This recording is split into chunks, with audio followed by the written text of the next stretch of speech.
Hello दोस्तों, एक बार फिर से आप सभी का बहुत बहुत स्वागत है दृष्टि आईएएस के news on map India series के इस नए एपिसोड में। मेरा नाम है सलमान और आज इस एपिसोड के माध्यम से बीते हफ्ते भारत में उन तमाम क्षेत्र जो कि सुर्खियों में रहे उनके आधार पर बनाए गए सवालों के ऊपर हम लोग चर्चा करेंगे। एपिसोड की शुरुआत करने से पहले बीते हफ्ते एपिसोड के अभ्यास प्रश्न पर भी हम लोग एक नज़र डाल लेते हैं, जिससे कि जो भी विद्यार्थी नए सिरे से जुड़ रहे हैं उन्हें बीते एपिसोड का अभ्यास प्रश्न का सही उत्तर भी पता हो सके, और ऐसे विद्यार्थी जो नए सिरे से जुड़ रहे हैं तो वो हमारे बीते एपिसोड को भी देख करके उन प्रश्नों को हल कर सकते हैं। चलिए शुरुआत करते हैं बीते हफ्ते के अभ्यास प्रश्न के साथ। हमने सवाल पूछा था, मणिपुर भारत की किस प्रमुख पर्वत श्रृंखला का हिस्सा है? विकल्प था पश्चिमी घाट, पूर्वी घाट, हिमालय, पटकाई रेंज। ये सवाल बहुत ज़्यादा टफ नहीं था बल्कि सरल था।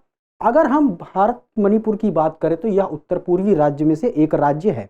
अगर भारत के हम पूरी बनावट की देखें या भारत की मानचित्र को हम देखें तो पश्चिमी घाट कहाँ पर है, पूर्वी घाट कहाँ पर है, हिमालय कहाँ पर स्थित है, आपको मोटे मोटे तौर पर इसका अवलोकन जरूर होगा। तो यहाँ से सीधे हम बिना मानचित्र को देखे हुए भी बता सकते हैं कि मणिपुर जो है पटकाई रेंज के पर्वत श्रृंखला का एक हिस्सा है। पटकाई रेंज को स्थानीय भाषा में अगर हम देखें तो पैटकाई भी कहते हैं, जिसका अर्थ होता है चिकन काटना। इसके अंतर्गत हम देखें तो मुख्य रूप से 3 पहाड़ियां आती हैं। इसमें एक तो पटकाई बम है, उसके बाद गारो, जयंती और खासी जो पहाड़ियां हैं वो, उसके अलावा लुसाई पहाड़ियां इस पर्वत श्रृंखला के अंतर्गत शामिल हैं। तो प्रश्न का जो सही उत्तर हो जाएगा डी हो जाएगा। इसको एक बार मानचित्र पर भी हम देखें, जो 3 इसमें मैंने बताया, एक तो गारो, खासी, जयंतिया आप यहाँ पर देख ही सकते हैं, और ये रहा पटकाई बम। तो यहाँ पर आप देख सकते हैं कि इस तरह से यहाँ पर ये है, और ये जो मणिपुर है किसका है? पटकाई रेंज का ही हिस्सा है। चलिए, ये अभ्यास प्रश्न का सही जवाब रहा। बहुत से विद्यार्थियों ने प्रश्न का सही जवाब दिया था। और आइए देखते हैं कि इस एपिसोड का पहला सवाल आप सभी के लिए क्या बनाया गया है। निम्नलिखित कथन पर विचार कीजिए। कोरिंगा वन्यजीव अभयारण्य जो अपने मैंग्रोव वनों के लिए जाना जाता है, आंध्र प्रदेश राज्य में स्थित है। यह मैंग्रोव वन गोदावरी नदी और बंगाल की खाड़ी के संगम पर विकसित होते हैं। उपरोक्त में से कौन सा कथन सही है या सही है? इन कूटों का प्रयोग करते हुए आपको सही उत्तर का चुनाव करना है। तो मैंग्रोव के बारे में यहाँ पूछ रहा है, और कोरिंगा वन्यजीव अभयारण्य की अगर हम बात करें तो यह आंध्र प्रदेश में ही स्थित है। और भारत में जितने भी मैंग्रोव जहां पर उगते हैं उन क्षेत्रों में यह दूसरा सबसे बड़ा है जहां पर मैंग्रोव उगते हैं। यहां पर भारत का 3.3% जो है मैंग्रोव उगता है, और यहां पर जनवरी से मार्च माह के मध्य ऑलिव रिडले टर्टल यानी कि ऑलिव रिडले कछुए जो है यहाँ पर आते हैं। और ये मैंग्रोव जो है गोदावरी नदी और बंगाल की खाड़ी के संगम पर ही विकसित होते हैं। इसको मानचित्र से भी हम लोग एक बार देख लेते हैं। तो सबसे पहले आप इस मानचित्र में देखिए कि कोरिंगा वाइल्ड लाइफ सेंचुरी जो है ये आंध्र प्रदेश में कुछ यहाँ पर स्थित है। अब इसके बाद थोड़ा सा हम और देखते हैं डिटेल फॉर्म में। अगर आप यहाँ पर देखें तो बे ऑफ बंगाल तो आपको ये दिख ही रही है, बे ऑफ बंगाल यहाँ पर रहा, और ये देखिए कि ये गोदावरी नदी है। यहीं पर आप देखिए कोरिंगा वाइल्ड लाइफ सेंचुरी है। तो गोदावरी नदी और बे ऑफ बंगाल के पास ही ये जो मैंग्रोव है मुख्य रूप से विकसित होते हैं। तो इस बात की भी पुष्टि हो जाती है, ये जो दूसरा कथन दिया हुआ है। तो दोनों ही स्टेटमेंट बिल्कुल सही है। प्रश्न का सही उत्तर विकल्प सी हो जाएगा। अब यहाँ पर आप सभी के लिए एक होमवर्क है, और होमवर्क को आप लोग जरूर करिएगा। होमवर्क है कि कमेंट सेक्शन में आपको बताना है कि गोदावरी नदी का उद्गम कहाँ से होता है, साथ ही साथ इसका मुहाना कहाँ पर है। बहुत ही आसान है, जब आप इसको पढ़ेंगे मैं चाहूँ तो बता सकता हूँ, लेकिन थोड़ा सा होमवर्क आप भी करते रहें, जिससे कि एग्जाम में जब भी इस तरह के सवाल आपसे पूछे जाए तो आप उसको आसानी से कर सके। तो गोदावरी का उद्गम स्थान कहाँ से है ये बताना है, प्लस इसका मुहाना बताना है। बढ़ते हैं अगले सवाल की तरफ। सवाल से पहले, ये वो क्षेत्र हैं भारत में जहां पर मैंग्रोव प्रजातियां उगती हैं। तो कौन कौन से हैं?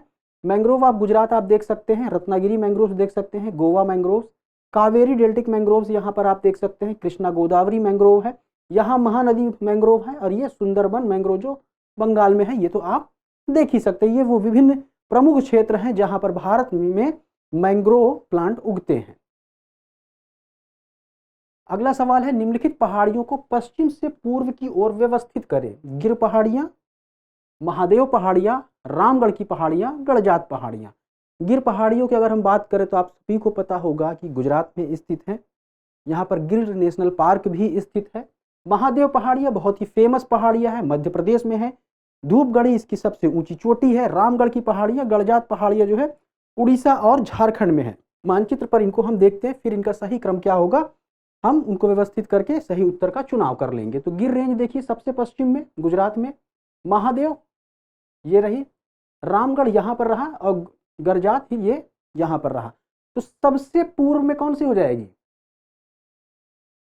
गड़जात हिल्स, और सबसे पश्चिम में गिर पहाड़ियां हो जाएंगी। तो हमें बताना है पश्चिम से पूर्व की ओर। तो गिर नंबर 1 पर, दूसरे पर महादेव, तीसरे पर रामगढ़ की पहाड़ियां और चौथे पर गड़जात। तो प्रश्न का जो सही उत्तर हो जाएगा विकल्प ए हो जाएगा। अगला प्रश्न देखते हैं, दंडकारण्य के बारे में निम्नलिखित कथनों पर विचार करें। दंडकारण्य में छत्तीसगढ़, उड़ीसा, तेलंगाना और आंध्र प्रदेश राज्यों के कुछ हिस्से शामिल हैं। यह भारत के मध्य भाग में एक भौगोलिक क्षेत्र है। उपर्युक्त में से कौन सा या कौन से कथन सही है या सही है, ये आपको कूटों का प्रयोग करते हुए बताना है। दंडकारण्य की अगर बात करें तो रामायण में भी इसका जिक्र आता है।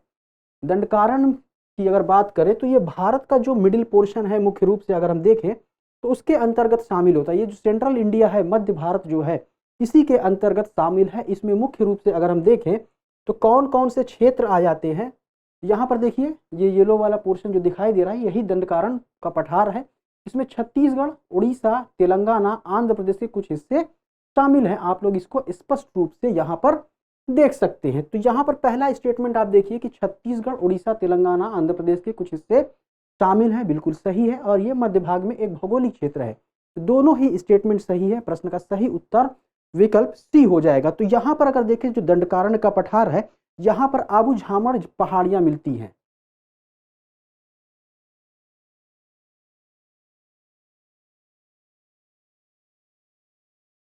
प्रश्न अगर पूछ लिया जाए कि आबू झामड़ की पहाड़ियां किस पठार पर स्थित हैं, तो सही उत्तर हो जाएगा दंडकारण्य पठार।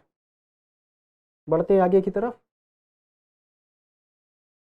सवाल बनाया गया है, निम्नलिखित में से कौन सी नदी भारत में प्रायद्वीपीय नदी प्रणाली का हिस्सा नहीं है? कृष्णा, महानदी, पेरियार और झेलम। उत्तर बताने से पहले एक होमवर्क यहाँ पर भी आप सभी के लिए है कि ये जो चारों नदियां हैं, इसका जो सही उत्तर होगा उसका तो उद्गम क्षेत्र में बताऊंगा ही, लेकिन जो अन्य नदियां हैं उनका उद्गम कहाँ है, उनका मुहाना कहाँ है, ये आपको होमवर्क में करना है। अब क्या कह रहा है कि प्रायद्वीप, प्रायद्वीप नदी अगर हम भारत का जो हम मानचित्र देखें ऐसे कुछ इस तरह से है, तो ये वाला जो पूरा का पूरा पोर्शन है ये प्रायद्वीप क्षेत्र है भारत का। तो अब इन क्षेत्रों में बहने वाली जो नदियां हैं वो प्रायद्वीप नदी प्रणाली का हिस्सा होंगी। तो इन क्षेत्रों में अगर हम देखें तो कृष्णा, महानदी, गोदावरी, पेरियार, कावेरी इत्यादि नदियां बहती हैं। लेकिन अगर हम झेलम की बात करें तो ये भारत और पाकिस्तान में प्रवाहित होती है। ये पीर पंजाल श्रेणी के बेरीनाग झरने से उद्गमित होती है और पाकिस्तान में ही चिनाब नदी में विलीन हो जाती है, यानी चिनाब नदी इसका मुहाना है। तो ये जो झेलम नदी है ये जो है प्रायद्वीपीय नदी प्रणाली का हिस्सा नहीं है। तो इसका उद्गम कहाँ से होता है? पीर पंजाल श्रेणी जो है उसी में बेरीनाग झरना है, बेरीनाग झील है, वहीं से इसका उद्गम होता है। प्रश्न का सही उत्तर विकल्प डी यानी कि झेलम हो जाएगा। अब देखिए यहाँ पर आपको पेनिनसुलर जो प्रायद्वीपीय भारत है, तो यहाँ पर आप देखिए महानदी, गोदावरी, कृष्णा, कावेरी, ये तमाम जो नदियाँ यहाँ पर दिख रही है ये प्रायद्वीपीय भारत के अंतर्गत नदी प्रणाली का हिस्सा है। लेकिन झेलम यहाँ पर आपको कहीं पर भी नहीं दिख रही है। अब यहाँ पर देखिए झेलम, ये देखिए कुछ इस तरह से ये सिंधु की सहायक नदी है और ये देखिए यहाँ से ये आगे जाकर के ये पाकिस्तान में ही चेनाब नदी में विलीन हो जाती है। और ये कुछ इस तरह से यहाँ से आकर के ये यहीं पर पीर पंजाल श्रेणी है, यहीं पर बेरीनाग झरना या झील कह लें, यहीं से ये उद्गमित होती है।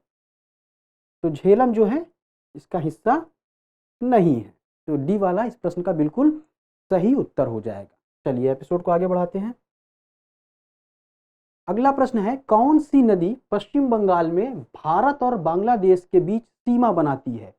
फेनी नदी, इचामती नदी, प्राणहिता नदी, तवा नदी। तो मानचित्रों पे अगर हम देखेंगे तो इचामती नदी जो है पश्चिम बंगाल और में भारत और बांग्लादेश के बीच सीमा बनाती है। ये सीमा पार नदी है। इचामती जो है एक वितरिका है। अब वितरिका क्या होती है ये समझिए। मान लीजिए कोई एक नदी है, अब इसमें कुछ अन्य नदियां इसके बाएं तट से या दाएं तट से कहीं से आके मिल रही हैं। तो जब ये नदियां आकर के इस मुख्य नदी में मिलती हैं तो ये जो नदियां होती है इस मुख्य नदी की सहायक नदी होती है। लेकिन जब इस मुख्य नदी के द्वारा या किसी भी नदी के द्वारा एक धारा अलग होती है और कहीं अलग जाती है तो यही वितरिका कहलाती है। तो यहाँ पर इचामती की अगर हम बात करें तो इचामती जो है माथा भागा की वितरिका है। अब माचा भागा की ये वितरिका है और ये जो है स्वयं जो है पद्मा नदी की वितरिका है। और पद्मा किसकी वितरिका है? गंगा नदी की वितरिका है। तो इचामती ये जो माथा भागा है ये पश्चिम बंगाल में नादिया जिला एक है, यहीं पर दो भागों में विभक्त हो जाती है। एक है इचामती नदी और दूसरी है चूर्णी नदी। तो ये दो नदियों में यहाँ पर आकर के दो वितरिकाओं में विभक्त हो जाती है। एक वितरिका का नाम पड़ता है इचामती, दूसरा का है चूर्णी। तो ये जो इचामती है इस प्रश्न का बिल्कुल सही उत्तर हो जाएगा। मानचित्र से देख करके इसकी पुष्टि करते हैं। तो ये देखिए ये बांग्लादेश वाला क्षेत्र है, ये पश्चिम बंगाल रहा और ये जो आप देख रहे हैं कुछ इस तरह से ये प्रवाहित हो रही ये इचामती नदी है जो कि माथा भागा की एक वितरिका है। ठीक है, तो प्रश्न का सही उत्तर विकल्प बी यानी कि इचामती नदी हो जाएगा। चलिए अगले प्रश्न पर नजर डालते हैं। सवाल है कोसी नदी जिसे अक्सर बिहार का शोक कहा जाता है किस क्षेत्र से निकलती है? विकल्प है तिब्बत में हिमालय, शिवालिक पहाड़ियां, सिंधु गंगा का मैदान या विंध्य श्रेणी। कोसी नदी को सप्तकोशी नदी भी कहा जाता है, इसके अलावा बिहार का शोक भी कहा जाता है। यह तिब्बत में हिमालय से निकलती है। प्रश्न का सही जवाब जो हो जाएगा तिब्बत में हिमालय हो जाएगा। मानचित्र से इसकी पुष्टि कर लेते हैं। ये आप ये देखिए ये कोसी नदी रही, ये तिब्बत रहा और ये यहीं से ये कुछ इस तरह से निकलती है, फिर ये बिहार में प्रवेश कर जाती है। ये ऊपरी 7 नदियों से मिलकर के बनती है, इसी के कारण इसे सप्तकोशी नदी भी कहा जाता है। इन सप्तकोशी नदियों के अंतर्गत जो प्रमुख नदियां हैं अगर देखें तो इसमें सुनकोशी, अरुण कोशी, तामुर कोशी, ये तीनों धाराएं जब आकर के यहाँ पर मिलती हैं तो यहाँ पर देखिए आगे बढ़ते हुए कोशी नदी बन जाती है और ये आगे बढ़ते हुए जब भारत में प्रवेश करती है तो ये देखिए सहरसा से होते हुए बिहार में प्रवेश करती है। तो कुछ इस तरह से आप देखते कि किस तरह से ये प्रवाहित हो रही है भारत में। तो यहाँ से प्रश्न का जो सही उत्तर हो जाएगा तिब्बत में हिमालय से ये निकलती है। अगला प्रश्न है निम्नलिखित पहाड़ियों को पश्चिम से पूर्व क्रम में व्यवस्थित कीजिए। डफला पहाड़ियां, मिरी पहाड़ियां, अबोर पहाड़ियां, मिश्मी पहाड़ियां। सही विकल्प का चुनाव करना है। मानचित्र पर देखते हैं। अब यहाँ पर आप देखिए तो पश्चिम की से पूर्व की ओर हमें लगाना है। तो मिरी पहाड़ी यहाँ पर आप देखिए सबसे पश्चिम की ओर हो जाएगा क्योंकि ये वेस्ट है और ये ईस्ट है। तो सबसे इस तरफ की जो पहाड़ी होगी वो पश्चिम की तरफ, उसके बाद डफला, उसके बाद अबोर और उसके बाद मिश्मी पहाड़ियाँ। तो सबसे पहले मिरी, तो मिरी हो जाएगी, फिर डफला पहाड़ियाँ, फिर अबोर और फिर मिश्मी। बी वाला इस प्रश्न का बिल्कुल सही उत्तर हो जाएगा। एक होमवर्क यहाँ पर है कि ये पहाड़ियाँ कहाँ पर स्थित हैं, किन राज्यों में स्थित हैं और अगर स्पेसिफिक हो सके तो उन राज्यों के किन जिलों में स्थित है, ये कमेंट सेक्शन में आप लोग बताइएगा। अगला सवाल है श्रीशैलम बांध के बारे में निम्नलिखित कथनों पर विचार कीजिए। पहला कथन है यह नल्ला माला पहाड़ियों में स्थित है और तेलंगाना और आंध्र प्रदेश के बीच साझा किया जाता है। यह कृष्णा नदी पर बना है। उपर्युक्त कथनों में से कौन सा या कौन से सही नहीं है? यहाँ पर ये ध्यान रखिएगा, पूछ रहा है सही नहीं है। इन कूटों का प्रयोग करते हुए सही उत्तर का चुनाव करना है। तो नल्ला माला पहाड़ियों में स्थित है कौन? श्रीशैलम बांध। तो ये बिल्कुल सही है। ये आंध्र प्रदेश में कृष्णा नदी पर बना हुआ है और आंध्र प्रदेश में ही एक जिला है कुर्नूल। और एक है महबूब नगर। तो इन दो जिलों के मध्य कुछ खाई है और यहीं पर ये नल्ला माला पहाड़ियां स्थित है। ये पहाड़ियां कहाँ पर? कुरनूल और महबूब नगर के मध्य स्थित है और यहीं पर श्रीशैलम बांध यानी कृष्णा नदी पर आंध्र प्रदेश में बनाया गया है। तो नल्ला माला पहाड़ियां में श्रीशैलम बांध नल्ला माला पहाड़ियों में स्थित है, बिल्कुल सही है। और तेलंगाना और आंध्र प्रदेश के बीच साझा किया जाता है, बिल्कुल सही है। ये जो बांध है इसको तेलंगाना और आंध्र प्रदेश के मध्य इसका जो पानी है साझा किया जाता है, ये कृष्णा नदी पर बना है, ये भी सही। दोनों स्टेटमेंट सही है, लेकिन यहाँ पे क्या पूछ रहा है कि कौन सा सही नहीं है, तो इसलिए प्रश्न का जो सही जवाब हो जाएगा विकल्प डी हो जाएगा, यानी ना तो एक और ना ही दो। अब मानचित्र पर आप देखिए, यहाँ पर ये रही कृष्णा नदी, ये इस तरह से प्रवाहित हो रही है और यहीं पर देखिए ये श्रीशैलम बांध कृष्णा नदी पर आंध्र प्रदेश में बनाया गया है और ये तेलंगाना और आंध्र प्रदेश के मध्य साझा किया जा सकता है। तो यहाँ से ये बिल्कुल स्पष्ट हो जाता है, प्रश्न का सही जवाब विकल्प डी हो जाएगा। अब यहाँ पर देखिए ये नल्ला माला रही, नल्ला माला पहाड़ियाँ आप इसको बहुत ही अच्छे से देख सकते हैं।